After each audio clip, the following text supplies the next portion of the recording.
Hi, I'm Katy Perry. Cut! Welcome back to the Imaginary Gallery. This is TJ, your host. It's time for some more Narcissist trash talk. The purpose of this video is to give you a realistic blueprint of how a toxic relationship may be forming, just in case you were curious that maybe yours was one of these and happened to stumble upon this video. I will be giving you a verbal diagram or illustration to really lay out what's happening. I want you to use your imagination. Think of your person, the one you're questioning. Think of the person as a book with a black cover. As you spend time with this new wonderful person you've never met before, who's love bombing in the idealization phase, if they see something in you they want, think of the person as the book with the black cover. Throughout your interactions, the person says something to you like, "Oh, I'm really sentimental at old movies," or, "Oh, I think it's terrible when people lie. I make sure I never do that. I don't ever lie to anybody."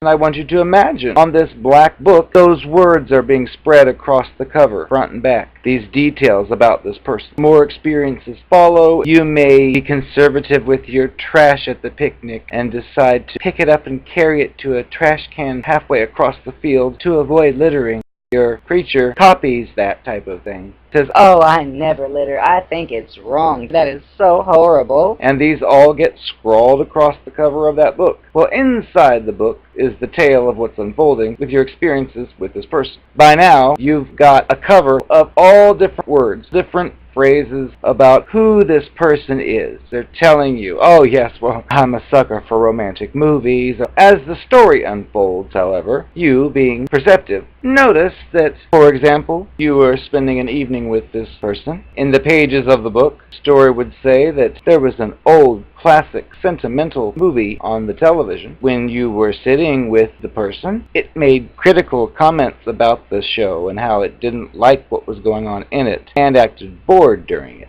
That's a contradiction, because remember, on the cover it says a sucker for sentimental old movies, and yet you're sitting in front of the TV with such a movie and you're seeing the reaction. Well, what you start to do is take your own little pencil, and when you see the comment like that sentimental about old movies, you scribble over it and say the opposite. Doesn't like sentimental movies. Whatever you're putting is contradicting, though, what it's claiming. This process repeats, like about the lies. It made such a big deal about how lies are horrible, but then you find out, for example, when you first dated, she told you she'd never been married before, and then shortly afterwards, you find out that she's been divorced 5 times.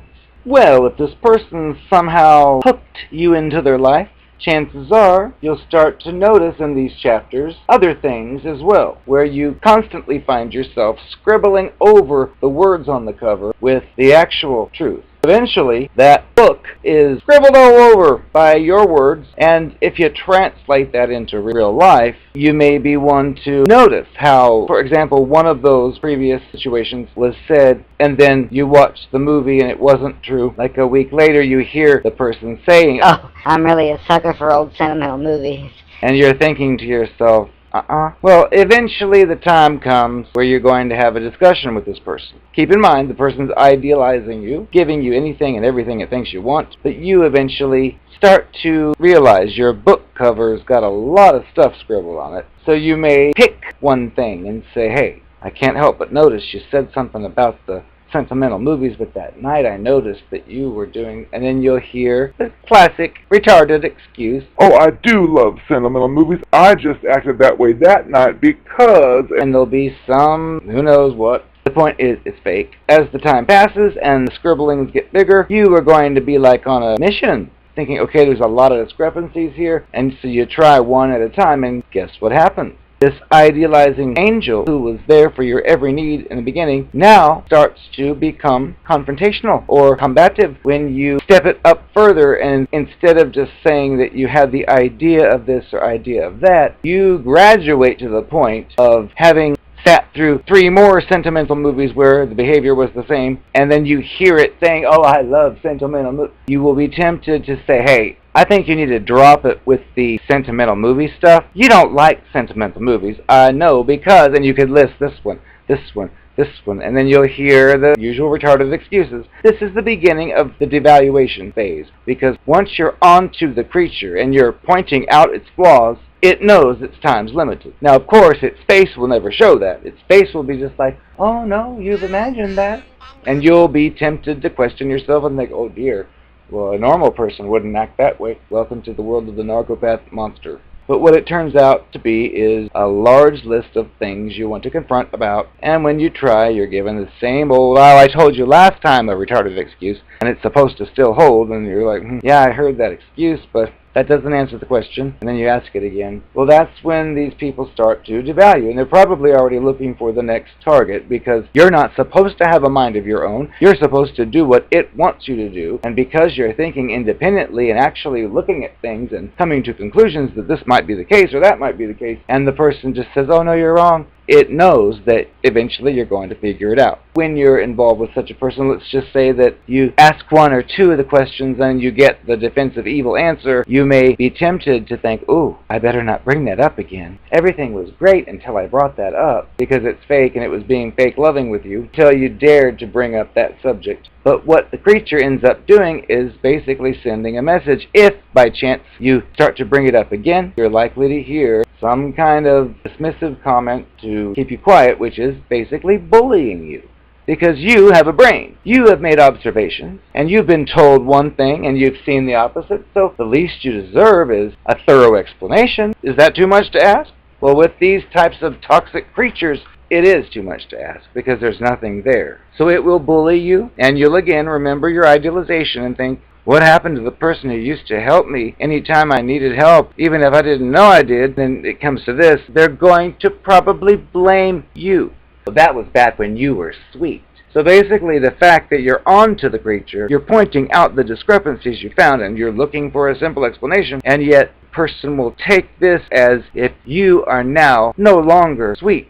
You're no longer worthy of all the attention you got before, because basically you're daring to question its narrative. That these people live in a fantasy world. You know that you're seeking truth, trying to figure out things. It, though, is trying to maintain its fake, fictitious persona, so it's not going to ever tell you, oh yes, that's a persona I made up for you. Yeah, I'm a narcopath or a narcissist or a psychopath, and I wanted to date you psychic. They'll never say any of that. But these types of situations can go on for a while, where it can become like a joke that you are the paranoid one, always thinking something's up is bad, even though you're simply pointing out another clue you figured out. But once these creatures are hooked into your life, the course it can take from that point forward can vary, but typically that person is looking for a new source of supply because you got too smart. But of course it would never tell you that. And that's one of the sick parts about it too. I've mentioned before in a video, it's an empty feeling because you are able to put 2 and 2 together and 4 and 4 together and come up with an accurate picture, and it turns out to be accurate. However, if you present it to the creature and say, you know what I think? Here's what I think. Well, it's going to cut the whole thing down no matter how true it is. And that's why you're totally on your own when you're dealing with this type of creature, because they're fake. There's nothing in there. It's just an actor. If this is what you're seeing, if you're involved with one of these creatures now, do yourself a favor and get out before it gets worse. I am the Narcopath.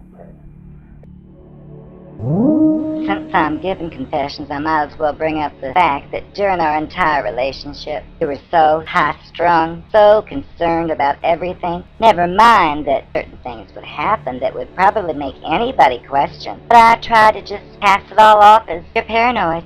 You need to just accept the fact that I am who I say I am. Everything I tell you is true. Now, of course, we both know that's not the case. But you didn't need to know it at the time. I knew the fact that you still wanted to hang around meant you thought maybe there was a chance that I was the real deal. So honey, sadly to say, I ain't and I never was. But it was fun to see you squirm for all that time to get you to believe my lies. Anytime a hot guy would say, hey baby, or if they said my name, I would always just tell you I don't know who that was. Everybody thinks they know me. I look like everyone else. And you bought it most of the time, or you were just wishful thinking, or in denial. Doesn't matter to me. I got what I wanted. I got into your checking account. I took the money. I flashed my teeth. after you got upset about it and said, "Oh, come on, honey, I just needed the money. You're going to get mad at me?" And that worked. I do a lot of stuff with my body. It gets me what I want. And you need not know about any of it. The stuff I do doesn't concern you. Sometimes elements of my other sides would trickle into our reality together, indicating something was fishy. Well, I just told you again. Oh, you're being paranoid. My recommendation is you become police detective, since you're so thorough in your investigations, because it was your investigations that ruined it between us. You should not have looked into that police officer that arrested me, and catch my Freudian slip when I called him police officer. You suspected something was going on with him, and then you found his phone number and name in my phone. That's your fault for looking. You shouldn't be so nosy. Mind your own business, and you won't find out such things. Get it? So many of you do the same stuff. Just mind your own business. Don't be looking for stuff unless you're prepared to find it. With me, you're going to find a lot.